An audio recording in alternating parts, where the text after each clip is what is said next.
xibaar yu wér te wóor ca tàng-tàng ba abonnez-vous pour ngeen di mën di jot suñuy vidéo. dal leen ak jàmm seen chaîne bi di Buzz 221 HD kii di Ouleye Mané di akub journaliste bu kenn dootu présenté ci réew mii di Sénégal ginnaaw ba Barthélémy Dias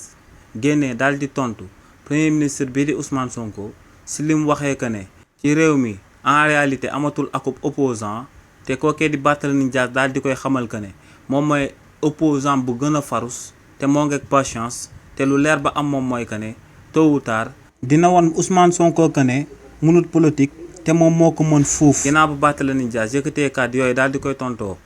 premier ministre bii di Ousmane Sonko kii di Ouleye Mané daal dina ko ci tontu tamit. kii di Ouleye Mané ne lu leer ba am moom mooy que ne lu sabab kookee di Barthélémy Dias amaloon sorteem boobee di daan ŋàññ premier ministre bii di Ousmane Sonko moom mooy que ne ci weeruñ génn dafa génnoon daal di lancé ak mouvement politique daal di koy dippee Sénégal gi ñu bokk. waaye ne kookee di Barthélémy Dias ginnaaw ba mu lancé mouvement politique am boobee ba daal di oo Sénégalais yi ngir ñu ñëw daal di koy fekk ci mouvement politique bi ne dafa daal di toog benn ñaar ba ñetti weer te gisul benn Sénégalais ne li ni mel moom moo ko daal di jaaxal te ne loolee moom moo sabab démb mu génnaat avant sax muy daal di commencé discours am bi daal di oowaat Sénégalais yi daal di leen di fàttalil que ne daal dina fi samp akub mouvement politique.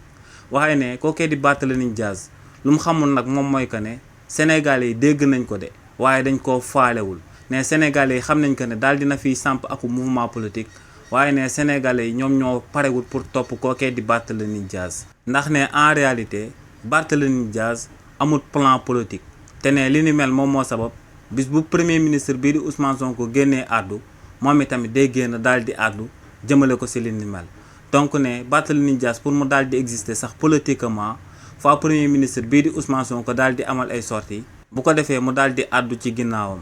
nee nag Barthélémy Dias lu mu xamul moom mooy que ne politique du discours kese waaye ne aku plan d'action la ci bi nga xam ne da nga koy daal di tëral. ne parti bi di Pastef seen premier plan d'action ginnaaw bañ sampee seen parti politique boobee moo doon ñu daal di éveiller Sénégalais yi daal di taal xel yi te ne loolee moom moo sabab Sénégalais yu bëri daal di adhéré daal di topp parti boobee di Pastef. waaye ne mouvement politique boobee nga xam ne Barthélémy Dias daal dina koy samp te muy Sénégal gi ñu bokk kenn mënu laa wax plan d'action bi nga xam ne moom lañ daal di tëral. ne même militant yu fa daal di bokk sax xamuñ plan d'action bi nga xam ne moom la seen leader boobee di Barthélémy Dias daal di tëral ngir daal di leen di omat ci ëtt politique bi ci réew mi di Sénégal. xibaar yu wér te wóor ca tàng-tàng ba abonnez-vous pour ngeen di mën di jot suñuy vidéo.